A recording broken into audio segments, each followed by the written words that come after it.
자, 1과 에너지는요. 여러분들이 중학교 때 배웠던 내용들 연결해서 그대로 갑니다. 자, 1이요.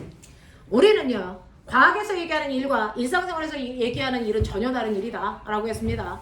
과학에서 얘기하는 일은 객관적으로 측정이 가능한 일을 과학에서 일이라고 표현하기 때문에 자, 과학에서는요. 어떤 일을 하는 대상이 물체가 반드시 존재해야 되는 거죠. 그래서 A라고 하는 2kg짜리 물체가 있고요. 자, 그 아이한테 내가 10N의 힘을 줘서 2m 밀고 가서 물체를 이동시키는 걸 한 거죠.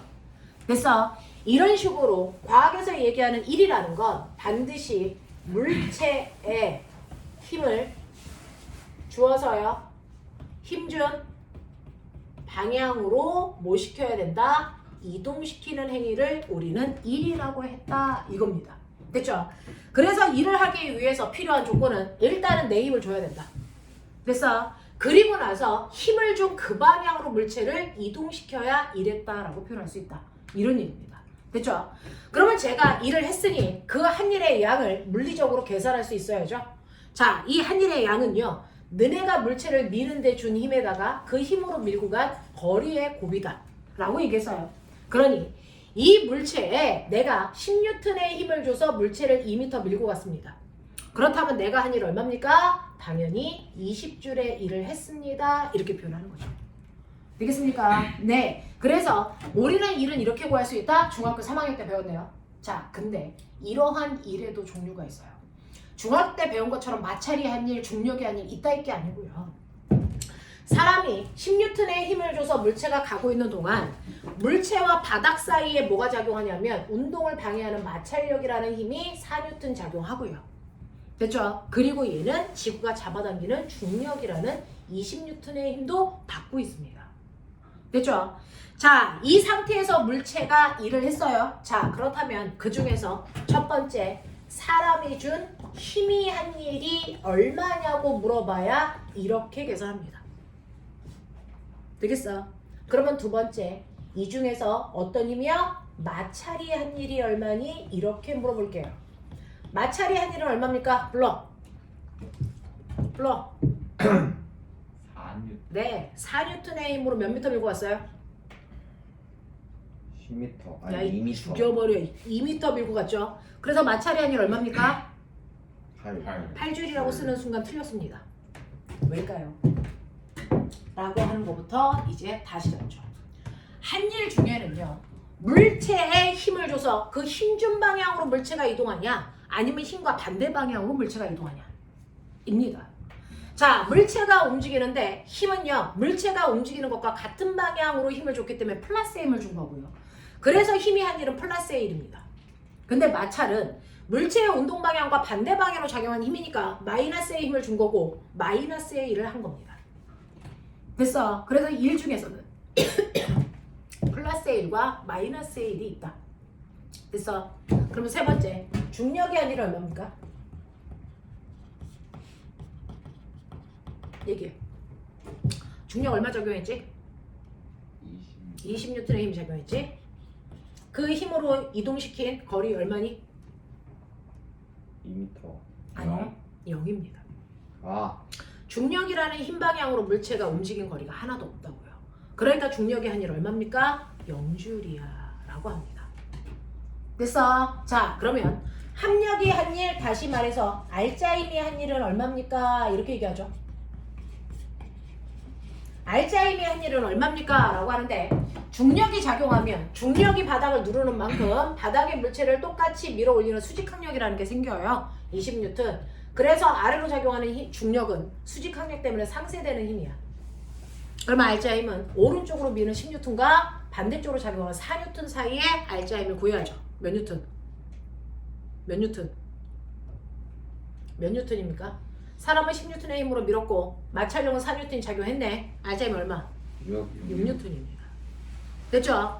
그 6N이 물체의 운동 방향으로 작용했니? 반대 방향으로 작용했니? 운동 방향. 운동 방향이죠. 그러니까 플러스의 6N이 작용해서 그 6N의 힘으로 몇 미터 이동한 거니? 2m 이동했으니 알짜 힘이 한 일은 플러스 12줄의 일을 한 거다 라고 얘기하셔야 됩니다. 그래서 그냥 어떤 물체가 움직이는데 한 일이 얼마니? 라고 얘기하면 한 일이 얼마니? 라고 물어보면 대답하지 마셔야 된다. 왜? 한 일을 어떤 힘이 했느냐에 따라서 한 일의 양이 다 다르다.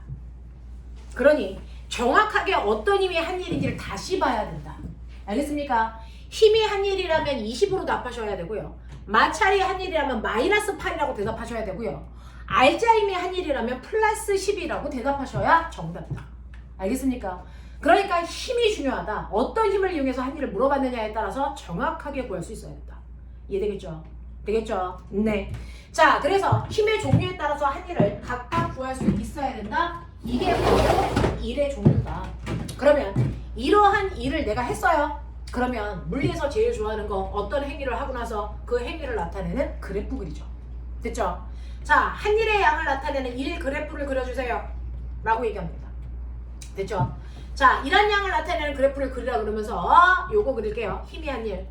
물체가 움직인 거리가 x축이에요. 0에서 1m, 2m를 가져. 가는 동안 물체한테 준 힘이 얼마입니까? 라고 하면 10N이라는 일정한 힘을 계속 준 거죠. 됐어? 그래서 힘하고 거리가 x축과 y축입니다. 근데 꼬맹아, 그럼 한 일은 어디 있다는 거야? 한 일은 어디 있냐? 빨리 찾아. 일 나타내는 그래프라고 해놓고 정작 일은 없잖아. 근데 일이 있어. 어디 있습니까? 넓이. 한 일은 힘 곱하기 거리라고 했는데 힘은 세로축에 있고 거리는 가로축에 있어요. 가로와 세로를 곱한 값은 항상 면적에 나타나죠. 그러니까 일은 이 그래프 밑에 있는 면적이 한 일입니다. 알겠습니까? 그래서 얘를 2m 밀고 가는 동안 20줄의 일을 했다라고 하는 게 나온단 말이죠. 이해되죠? 그래프의 면적과 길이의 의미는 반드시 기억하고 가자 라고 얘기했어요. 됐죠? 자, 그래서 한 일의 그래프를 우리가 이렇게 나타낼 수 있다라고 하는 거 기억해 두시면 되고요. 자, 그러면 저는요, 일을 무한대만큼 할 수 있나요? 저? 아니. 아니죠. 전 연장하잖아요. 그렇죠. 제가 할 수 있는 일은 무한한 게 아니고 유한합니다. 됐죠? 저는 일을 하는데 그 한 일의 양이 얼마입니까? 라고 하면 실제로 제가 일을 얼마만큼 할 수 있어요? 그거는 네가 가지고 있는 일할 수 있는 능력만큼 너는 일할 수 있어. 그럼 우리가 일할 수 있는 능력, 그걸 뭐라고 합니까? 에너지. 맞아요. 이걸 중학교 3학년 때 배웠죠? 에너지라고 불러요. 됐죠? 그래서 모든 물체는 그 물체마다의 에너지를 가지고 있고 그 에너지만큼만 일할 수 있어요. 그거보다 더 큰 양의 일을 할 수가 없다는 거죠. 됐죠? 자, 그러면 어떤 물체가 처음 에너지를 가지고 있었겠죠? 얼마? 100줄의 에너지를 가지고 있었다고 치자. 됐죠? 근데 이 물체가 시간이 지나면서 일을 했대요. 얼마만큼 했냐면 40만큼의 일을 했답니다.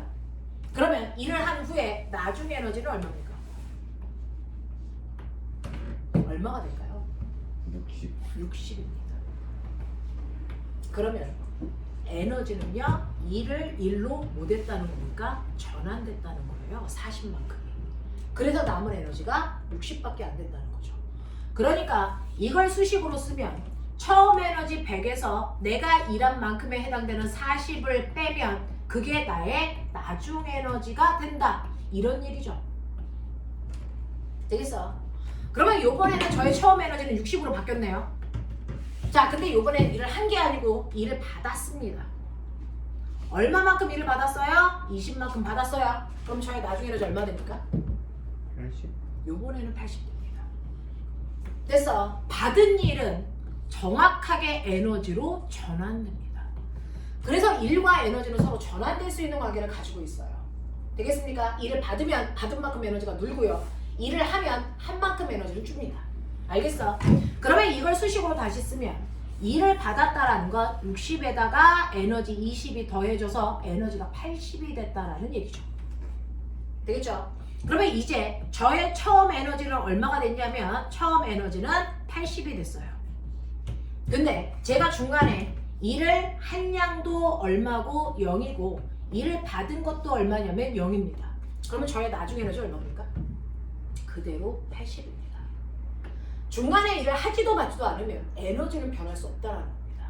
그럼 결론, 에너지는 시간이 흐른다고 해서 무조건 줄거나 느는 게 아니라 됐죠?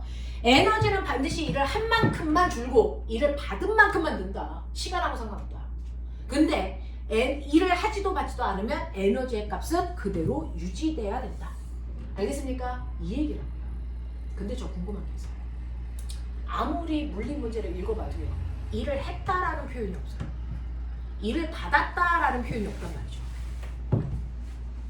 그러면 일을 했는지 받았는지 어떻게 알아요? 한 일이 얼마인지 받은 일이 얼마인지 어떻게 알아요? 그걸 알아야 에너지의 변화값을 알 텐데. 이거죠. 일을 했다라고 하는 이 표현이 바로 마이너스의 일입니다. 그거 어디 있죠? 여기 있죠. 무슨 말인지 알겠습니까? 여기서 마이너스가 왜 생긴 거죠? 반대로 작용. 운동 방향과 반대 방향으로 힘이 작용하면 에너지를 감소시키는 일을 받는다는 얘기입니다. 맞습니까? 맞습니까? 자, 여기에서 일을 받았다라는 플러스의 일의 정체는 뭡니까? 얘죠. 물체가 운동하는 동안 운동하는 방향으로 힘을 받으면 그 힘만큼 에너지를 증가시킨다. 힘이 한 일만큼. 무슨 말인지 알겠습니까? 이 얘기입니다. 이해돼? 이해돼? 그래서 선생님은 여러분들한테 이해시키려고 일을 했다와 받았다라는 한국말로 표현을 하지만 실제로 물리적으로 표현하면 에너지는 언제 증가합니까? 운동 방향으로 힘을 받으면 그 힘이 한 일만큼 에너지를 증가시킵니다. 맞죠? 운동 방향과 반대 방향으로 힘이 작용하면 그 힘이 한 일만큼 에너지를 무조건 감소시킵니다.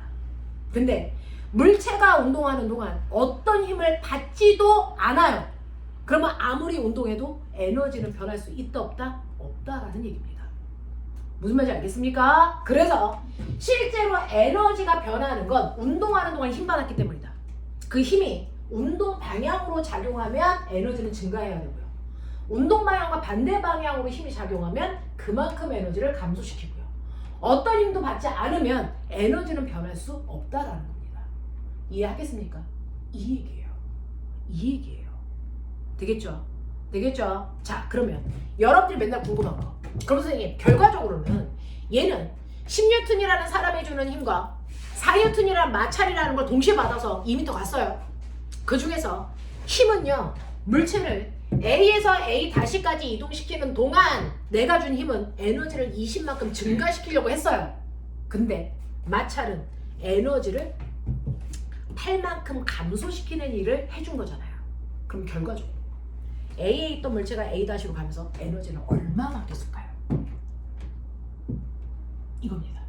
결과적으로 에너지를 증가시키는 일도 받고 에너지를 감소시키는 일도 받았어. 그러면 결과적으로 A에서 A-까지 가는데 에너지 얼마 변했다고요? 얼마 늘었어요? 얼마 줄었어요? 나 이것만 알려주세요.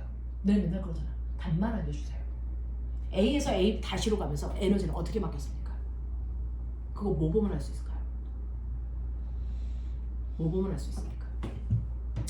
A에서 A-로 가면서 얼마만큼의 에너지가 변했습니까? 그걸 알려주는 게 정확하게 여기 있죠. 바로 알타임이 아닙니다. 됐어. 얘는 20만큼의 에너지를 증가시키려고 했고 8만큼의 에너지를 감소시키려고 했기 때문에 실제로 움직이면서 정확하게 에너지는 12만큼만 증가했다. 알겠습니까? 알짜임이 한 일이 에너지의 변화입니다. 알겠습니까? 그러니까 물체가 움직일 때요, A에서 A-로 움직일 때 얘는 정확하게 에너지가 증가한 거 맞습니다. 얼마만큼 증가했어요? 12만큼 증가했습니다. 알겠습니까? 이런 얘기야. 그럼 맨 처음에 얘 속력이 0이었다? 정신 차려라. 그래서 사람이 밀고 바닥에 마찰도 있었다. 그러면 여기에 오면서 알짜임만큼 에너지가 증가했어야 되겠지? 얘 무슨 에너지가 증가했을까요? 운동 에너지가 증가했겠죠. 됐어? 그래서 사람이 밀어주니까 얘가 속력이 생겼겠죠. 그 속력 때문에 운동 에너지가 증가한 거야. 됐어? 그랬을 때 여기 왔을 때 속력이 얼마일까요? 이 얘기입니다. 맨 처음에 얘는 정지 상태에서 출발했습니다. 그럼 꼬맹아, 정지 상태일 때 운동 에너지 얼마? 0. 근데 여기까지 오면서 운동 에너지가 얼마만큼 증가해야 된다고? 12만큼. 맞아? 그러니까 여기에 왔을 때 이 아이의 운동 에너지라는 표현입니다. EK. 운동 에너지가 12줄이 됐을 거고 그 운동 에너지는 2분의 1 mv 제곱으로 계산합니다. 됐죠? 2분의 1 mv 제곱으로 계산하기 때문에 얘는 2분의 1 곱하기 질량 2 곱하기 속력의 제곱이 12여야 되네. 이 얘기잖아요. 그러니까 날라가 꺼져. 보이죠? 됐어? 그러면 속력은 얼마여야 되니? 2루트 3의 속력으로 저게 왔네. 알겠습니까? 이게 가능하다고요. 이게 가능하다고요. 알겠습니까? 네. 자, 그러면서 여러분들 정신 차려. 그러면서요. 이렇게 물체가요. 힘을 받는 동안 에너지를 증가하거나 감소해서 에너지의 변화가 생기는데 이때 여러분들 기억하셔야 되는 거 물리원을 잘하고 싶으면 물투를 해야죠. 물투 내용에서 1. 에너지 정리라는 게 있다. 알아두고 가야 된다. 그래야 1과 에너지 관계 심화 문제 푼다. 별거 아니다. 이 에너지 정리가 뭐냐면요. 자, 누군가가 일을 해요. 누가요? 바로 알자의 힘이요. 알자의 힘이 한 일이 에너지를 변화시킨다는 거예요. 근데 무슨 에너지를 변화시킵니까? 정확하게 운동 에너지를 변화시킵니다. 위치 에너지는요. 전혀 알자의 힘하고 상관없어요. 그래서 알자의 힘이 한 일만큼이 항상 운동 에너지만 변화시킨다. 알겠습니까? 자, 그러면 알자의 힘을 F라고 할게요. 그 알자의 힘으로 물체를 밀고 갔으니까 알자의 힘이 한 일이 있겠죠. 이게 정말 운동 에너지의 변화라는 것 같은 일을 증명해 봐야죠. 알겠어? 자, 알자의 힘이 한 일, 알자의 힘 F, 거기다가 밀고 간 거리 S를 곱하면 알자의 힘이 한 일인데요. 네, 기억나죠? F는 MA. 네, 이과 전교 꼴등도 외운다는 F는 MA. 외웠네요. F는 MA. 됐죠? 그래서 F 자리에 MA 집어넣고 그리고 밀고 간 거리 S를 곱하면 이게 바로 알자의 힘이 한 일입니다. 됐어? 가속도에다가 질량을 곱해서 만든 힘은 무조건 알자의 힘이에요. 되겠죠? 거기에다가 밀고 간 거리를 곱했으니까 이게 바로 알자의 힘이 한 일인데 꼬맹아, 자, 눈을 크게 뜨면 뭔가 낯익은 애가 보이지 않니? 병신들. F는 MA. 뭔가 낯익은 아이가 보여야죠. 이거요. 이게 뭘까요? AS. 속도. AS 야, 외고애한테 밀렸냐 병신들아. 그게 뭐예요? 어? EAS. 와 쪽팔려! 와 쪽팔려! EAS는 V제곱 마이너스 V0 제곱 등가 속도 운동 공식에서요. 와. 이야. 되겠어. 내가 처음 알았어. 이걸 기억한다고? 그건 아니다. 아니, 몰라. 그러면 진짜 그러면 AS는 2분의 나중 속도 제곱에서 처음 속도 제곱을 뺀다 이렇게 나오는 거죠. 그러면 이거를 그대로 여기다 대입하면 되겠죠. 같은 거니까 대입해 볼게요. 그러면 여러분들이 보시는 것처럼 M 2분의 V제곱 마이너스 V0 제곱인데 이거를 분배 법칙 하면 2분의 1 MV제곱 마이너스 2분의 1 MV0 제곱이에요. 이거 무슨 말이에요? 처음 속고. 나중 운동 에너지에서 처음 운동 에너지를 빼합시라는 거죠. 됐죠? 나중 운동 에너지에서 처음 운동 에너지를 빼. 이게 바로 뭡니까? 운동 에너지의 변화량이죠. 됐어? 그게 뭐랑 같다고요? 알자의 힘이 한 문제랑 같다고요. 그래서 조금 이따가 문제를 풀 건데 됐어? 운동 에너지의 변화량이 얼마입니까? 라고 물어보면 알자의 힘이 한 일이 얼마입니까? 요거 뭐라는 얘기다. 알자의 힘이 한 일이 얼마입니까? 라고 물어보면 운동 에너지의 변화량이 얼마냐고 물어본 얘기다. 알겠습니까? 같은 말. 알겠죠? 그래서 사실은 1의 에너지 정리해서 2AS는 V제곱 마이너스 V0 제곱이라는 이 공식이 여기서 나온 거예요. 그래서 이걸 변형해서 얘를 만들어낸 겁니다. 알겠습니까? 이렇게 된다. 머릿속에 집어넣어라. 이게 바로 1 에너지 정리다. 됐습니까? 그러면 이런 식으로 에너지를 증가시키는 일, 감소시키는 일은 힘의 방향에 의해서 결정되고 힘을 안 받으면 에너지는 보존되는데 우리가 알고 있는 에너지의 종류 에너지는 일을 할 수 있는 능력이고요. 이러한 에너지의 종류요. 운동. 네, 빛에너지, 소리에너지, 열에너지 이딴 것들도 있지만 물리에서 배우는 에너지는 딱 두 개밖에 없어요.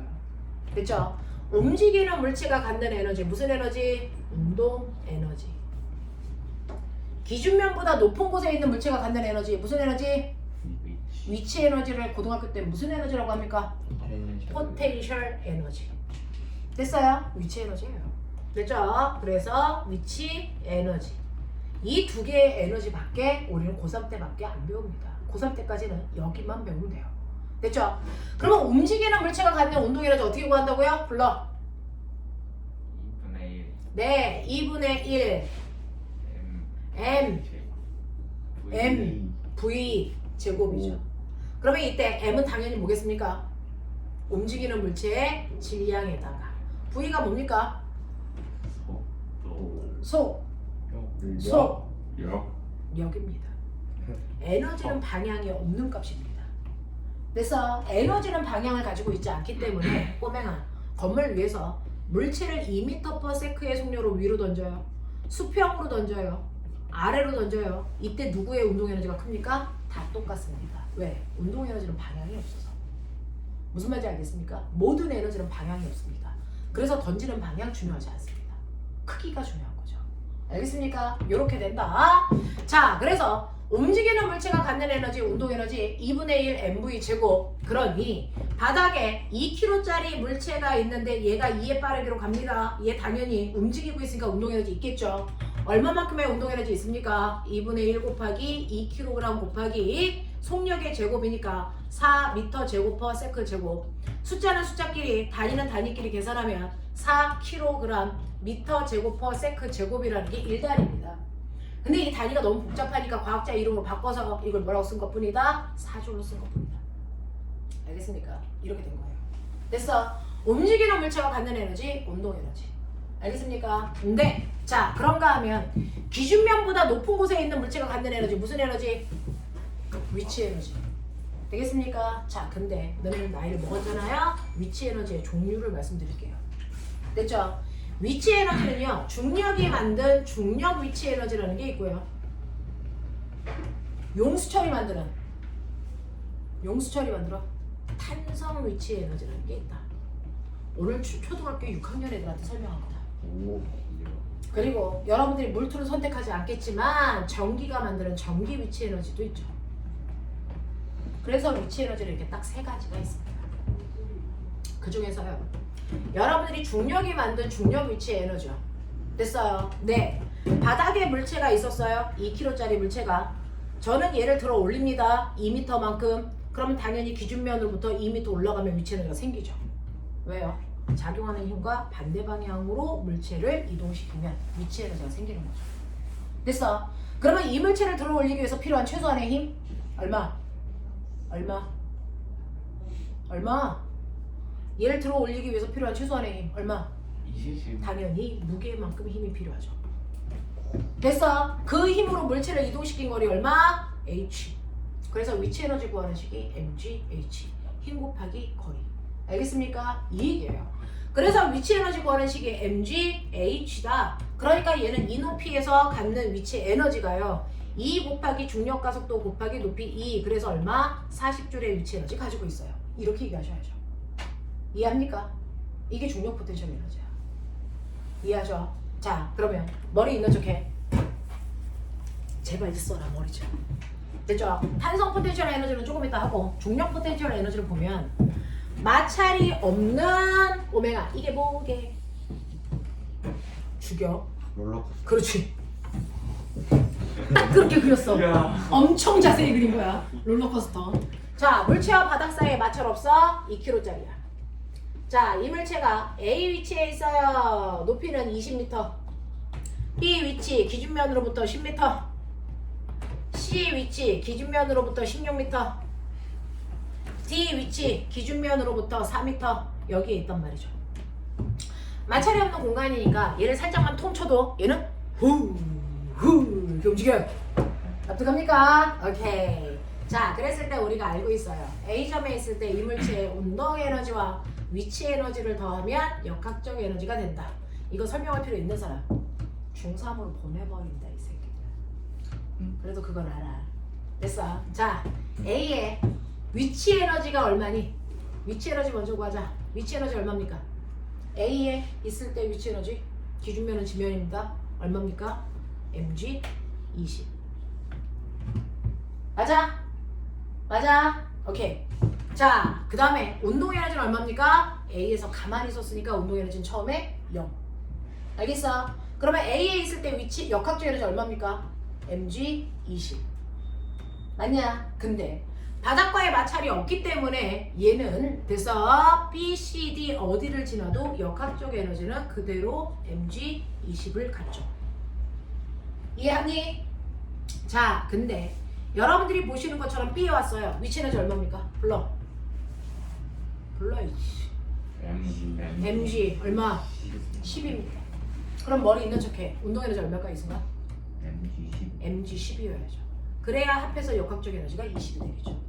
그러니까 속력을 안 가르쳐줘도 운동 에너지 구할 수 있다고요. 역학적 에너지에서 위치 에너지를 뺀 만큼이 운동 에너지라고요. 납득하니? 용준 이해돼? 오케이. 요즘은 물리를 제일 잘하는 게 외고야. 해보도록 하자. 자, C에서의 위치 에너지 불러. mg16. 그럼 운동 에너지. 그렇죠. 오, 호구기도 할 수 있어. 이제 병신도 한다. 자, D에서의 위치 에너지 불러. mg 4. 그러면 운동 에너지 얼마? mg 16. 알겠습니까? 그래야 역학적 에너지가 mg 20이 되겠죠. 그래서 우리는 실제로 속력을 가르쳐주지 않아도 운동 에너지를 계산할 수 있습니다. 왜? 역학적 에너지가 보존되니까. 무슨 말인지 알겠어? 자, 그랬을 때요. 저는 수능 버전으로 하는 거예요. 저는 여기에서요. 위치 에너지의 비율을 구하고 싶어요. 자, A와 B의 위치 에너지의 비율. 준비됐어? A와 B의 위치 에너지 비율. 보이니? 자, 얼마니? mg 20대 mg 10이죠. 보여? 몇 대 몇? 2대1. 그렇죠. 어차피 mg는 날아갈 거니까 의미가 없다는 거죠. 같은 물체가 움직이는 거니까. 그쵸? 같은 물체가 움직이니까 물체의 무게는 의미가 없고요. 자, 그럼 이거 20하고 10이 어디서 왔니? 얘가 바로 위치 에너지를 결정했는데 이게 뭘까? 그쵸? 물체가 기준면으로부터 떠있는 높이가 그 물체의 위치 에너지를 결정한다. 이겁니다. 그래서 기준면으로부터 떠있는 높이 요만큼이 바로 물체의 위치 에너지가 되는 거예요. 그래서 A와 B의 위치 에너지의 비율이 떠있는 높이 비율 20대 10입니다. 그래서 1대 1입니다. 알겠어? 어차피 시험 볼 때 이건 안 써줄 거잖아. 이것만 보고 풀어야 되잖아. 되겠죠? 그럼 보면 B 대 C의 위치 에너지의 비율 불러. 얼마니? 5대 8. 되겠습니까? C 대 D의 위치 에너지의 비율 불러. 얼마입니까? 보이죠? 4대 1입니다. 되겠냐? 자, 그러면 여러분들이 알고 있는 것처럼 얘네들의 운동 에너지의 비율은 얼마입니까? 이렇게 가죠. 됐어. A는 운동 에너지가 없으니까요. B 대 C의 운동 에너지의 비율 어딨어? 여기 있죠. 됐죠?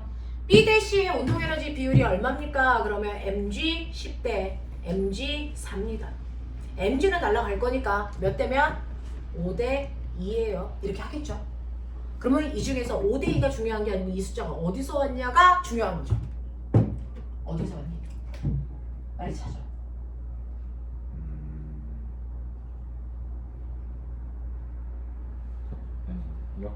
역학에서 위치 뺀. 이게 없는데요?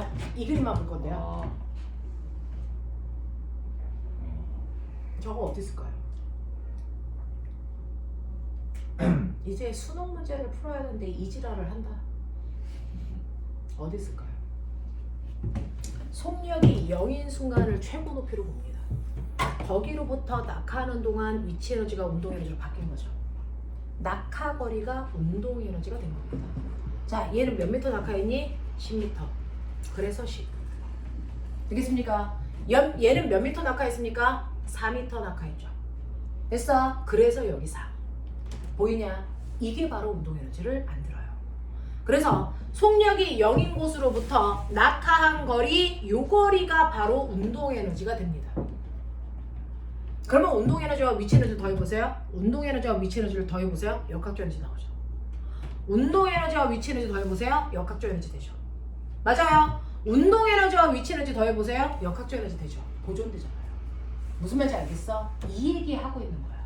그러니 B 대 C의 운동 에너지의 B는 5대 2입니다. 됐죠? 그러면 C 대 D의 운동 에너지의 비율 불러. 얼마겠니? C 대 D 몇 대면? 1대 4죠. 됐어. 이게 바로 운동에너지 비율이야. 그럼 머리 있는 척해. C와 D의 운동에너지의 비율이 1대 4야. 그러면 C와 D의 속력 비율은 몇 대 몇이니?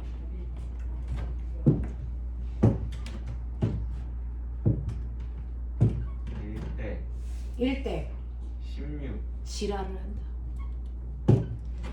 생각 안 할래? 얼마입니까? 얼마입니까? 1대 1대 2죠. 왜요? 저기 C의 운동 에너지는 2분의 1 mv C를 지나는 순간에 속력의 제곱이었겠죠. 됐어. D의 운동 에너지는 2분의 1 mv D를 지나는 순간의 속력의 제곱이었겠죠. 이게 1대 4라는 얘기인데 얘 지워지고요. 얘 지워지니까 사실은 운동 에너지의 비율은 그 물체의 속력의 제곱 비율을 얘기한 거야. 맞죠? 네. 그러니 속력 비율은 여기다 루트 씌우시면 되죠. 그래서 루트 씌우시면 1대 2. 안 나올 수가 없어. 알겠어? 조금만 생각하면 된다. 머리 팡팡 돌려라. 알겠어? 이런 식으로 해서 롤러코스터에서 물체가 움직일 때요. 물체의 위치 에너지와 운동 에너지 비율 이렇게 구하시는 거예요. 되겠어? 자, 그러면 어떤 X점이에요?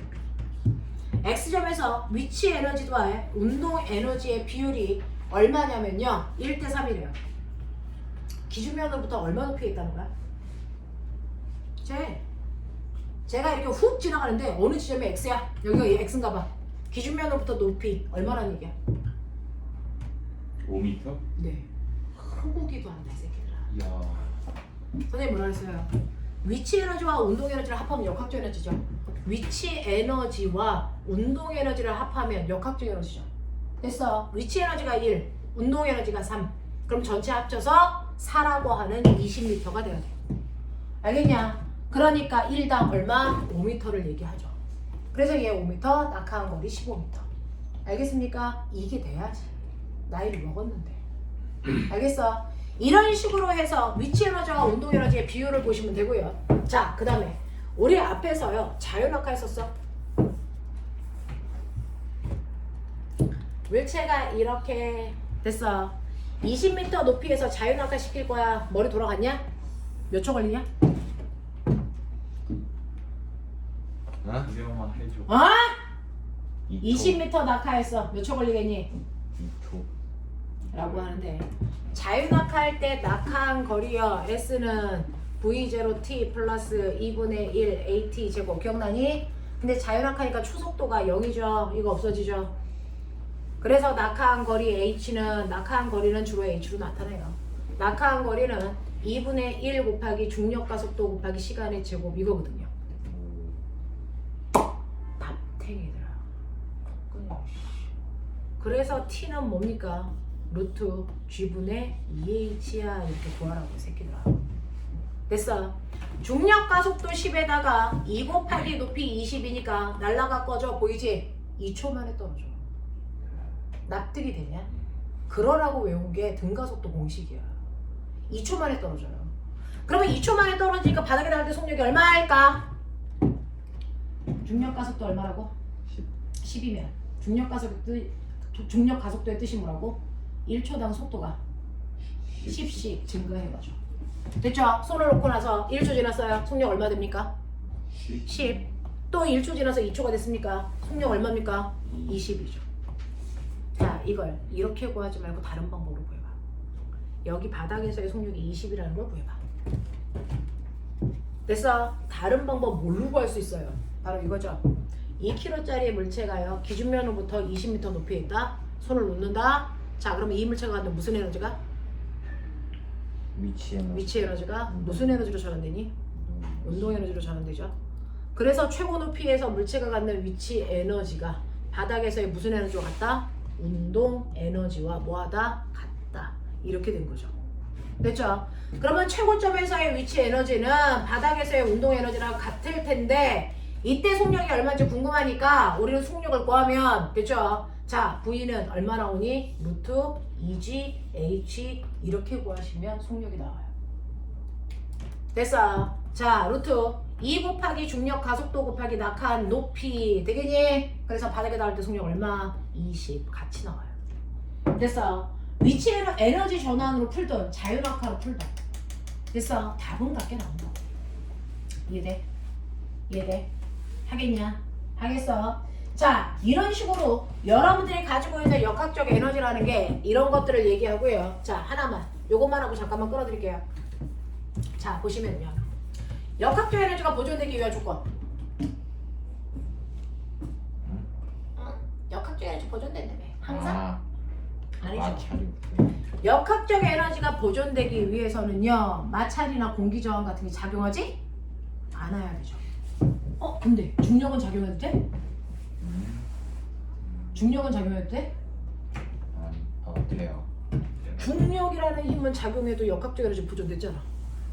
근데 공기 저항이나 마찰력 같은 게 작용하면 역학적 에너지는 보존되지 않는다 그랬잖아. 열로다가 자, 그렇다면 보면 힘도 다 같은 힘이 아니라는 거죠. 힘 중에서요, 역학적 에너지를 보존시킬 수 있는 힘이 있다. 그걸 우리는 보존력이라고 한다. 됐어? 역학적 에너지를 보존시킬 수 없는 힘도 있다. 이걸 뭐라 그런다? 비보존력이라고 한다. 그 중에서 역학적 에너지를 보존시킬 수 있는 힘이 뭐가 있냐면 바로 중력이라는 힘, 탄성력이라는 힘, 전기력이라는 힘, 이 세 가지만 역학적 에너지를 보존시키는 힘이야. 됐어? 위치 에너지가 감소한 만큼 그만큼 뭐가 생긴다? 운동 에너지가 생겨. 됐어? 그래서 역학적 에너지의 총량은 변화시키지 않는 힘, 이게 바로 보존력. 무슨 말인지 알겠니? 그래서 이 세 가지 힘만 작용하는 공간에서 물체가 움직이면 항상 역학적 에너지는 보존된다. 무슨 말인지 알죠? 근데 이 세 가지 힘을 뺀 나머지 힘이 작용하면 무조건 역학적 에너지는 뭐 됩니까? 변합니다. 그 중에서 사람의 힘을 줘도 역학적 에너지 보존 안 돼요. 왜? 보존력이 아니니까. 마찰력이 작용해도 역학적 에너지 보존 안 되고요. 공기 저항이 작용해도 공기 저항력이라는 힘 때문에 역학적 에너지 보존되지 않는다. 무슨 말인지 알겠어? 그래서 이렇게 공이 중력만 작용하는 공간에서 떨어져 역학적 에너지 보존해야죠. 왜? 보존력만 받으니까. 무슨 말인지 알겠어? 이런 얘기야. 이해되겠니? 자, 근데 이렇게 물체가 하나의 물체가 떨어질 때요, A라는 물체는 아무리 떨어져도 떨어진 위치 에너지만큼이 운동 에너지가 되니까 역학적 에너지 보존돼. 근데 꼬맹아, 이렇게 되어 있어.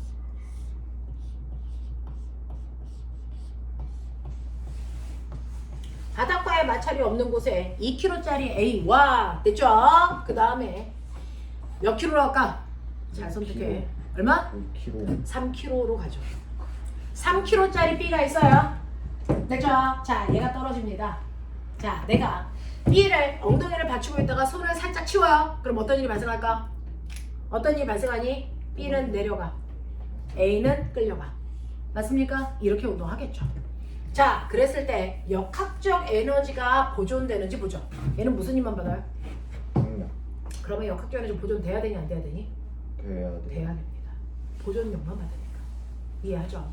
자, 그 중에서 A 좀 보세요. A는요, 위치 에너지의 변화량이 얼마입니까? 얘가 이렇게 끌려가는 동안 위치 에너지 변화량 0 0입니다. 운동 에너지 변화량 어떻게 됩니까?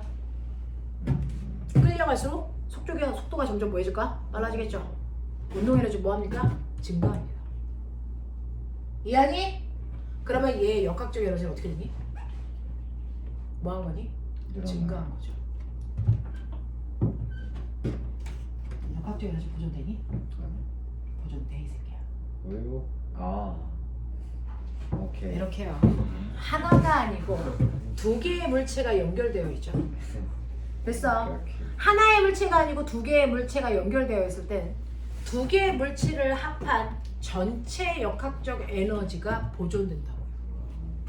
됐죠? 각각이 보존되는 게 아니라고요. 이해되겠니? 자, 그럼 볼게요. B는요, 위치 에너지 어떻게 될까요? 내려와요. 위치 에너지 어떻게 됩니까? 감소하죠. 운동 에너지는 어떻게 될까요? 증가하죠. 속도가 빨라지니까. 그러면 얘는 역학적 에너지가 감소한 게 많을까요? 증가한 게 많을까요? 감소한 게 훨씬 많아요. 왜? 전체 역학적 에너지가 보존되니까. 무슨 말인지 알아? 예를 들어서 얘의 위치 에너지요, 2m 내려왔습니다. 위치 에너지 얼마만큼 감소했을까? 해볼까? 위치 에너지 얼마만큼 감소했을까? 불러. N, G, H. 맞냐? 그러니까 얘가 감소한 위치 에너지가 얼마라고요? 60줄만큼 감소했던 거야. 그러면 거꾸로 운동 에너지 증가량의 합이 얼마일까? 얼마일까? 60이어야죠. 됐어. 그러면 감소한 것도 60, 증가한 것도 60이니까 역학적으로 좀 못되겠니? 보존되겠죠. 그 얘기입니다. 그럼 꼬맹아, 그 중에서 얘의 운동 에너지 얼마 증가했을까? A요? 난 알아. 민혁, 대단하다. 적극적으로 안 할래? 하고 있습니다. 얼마 증가했을까? 24? 네. 와, 와. 뭔가 멋있어. 느낌이 맞는 것 진짜 같아요. 24. 24 한 표 하겠습니다. 24에 한 표. 동의. 24에 동의. 됐어. 자, 얘의 운동 에너지가 얼마만큼 증가했습니까? 자, 꼬맹아. A와 B가 한 덩어리로 묶여있죠. 그럼 묶여있을 때는요, 항상 움직일 때 걔네들의 각각의 속력이 어때야 되니? 같아야죠. 무슨 말인지 알아? 그러니까 2m만큼 내려가는 동안 얘는 2m만큼 끌려갈 거야. 끌려간 후에 여기에 속력이 V라면 그때 얘의 속력도 얼마니? V야. 예? 그랬을 때 그 순간에 운동 에너지가 얼마인지를 보시면요. 운동 에너지는 A는 2분의 1 MA의 질량의 VA의 속력의 제곱. 이거죠. 맞아. B는 2분의 1 MB의 VB의 제곱이죠. 근데 여러분들 보시면 됐어. 어차피 2분의 1, 2분의 1 똑같을 거고 속력은 같을 거라서 이것도 없어지면 운동 에너지의 변화 비율은 질량 비율이에요. 됐어. 그러니까 얘네들의 질량의 비율이 몇 대 몇입니까? 2대 3이라고. 그러니까 전체 운동 에너지의 증가량이 60이어야 되죠. 그 60 중에서 A가 갖는 건 5분의 2만큼이 A 거라고요. 이해해요? 그러면 계산하시면 얼마 나옵니까? 24 나오죠. 이 얼마 나와요? 30. 그래서 이렇게 한 덩어리를 묶여있을 때요, 운동 에너지의 차이는요, 어차피 속력이 같으니까 질량 차이만큼 속력의 차이, 운동 에너지 차이가 생긴다. 이해돼? 이해돼? 이렇게요, 보존력만 작용하는 경우에는 전체 역학적 에너지가 보존됩니다. 됐죠? 여러 개가 묶여있을 때 각각의 역학적 에너지가 보존되지 않을 뿐 전체 묶여있는 아이들 전체 개라고 불러요. 개, 공간. 그래서 이 전체 개의 역학적 에너지는 보존됩니다. 보존력만 작용합니다. 알겠습니까? 네, 그런 개념에서 푼 거야. 이해돼? 하겠어? 네, 요즘은 이렇게 묶여서 나온다. 이해되겠니? 오케이. 10분만 끊었다가 할게요.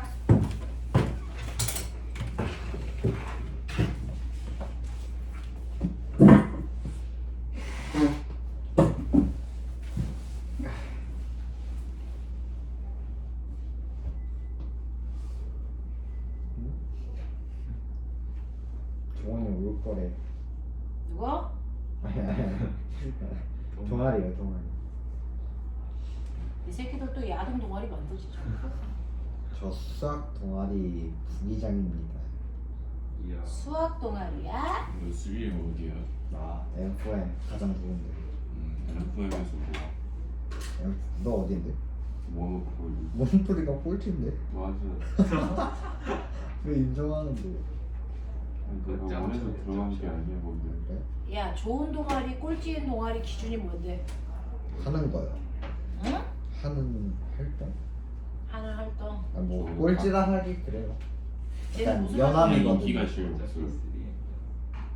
옮겨. 어떻게 해도 3M이야? 그렇죠. 근데 과학 동아리가 꽤 인기가 많아서 소원은 여자애들이 안 들어와요. 여자가 없으니까. 여자애들이 널 보고 들어오겠니, 이 새끼야? 그래서 숨어 있으려고요.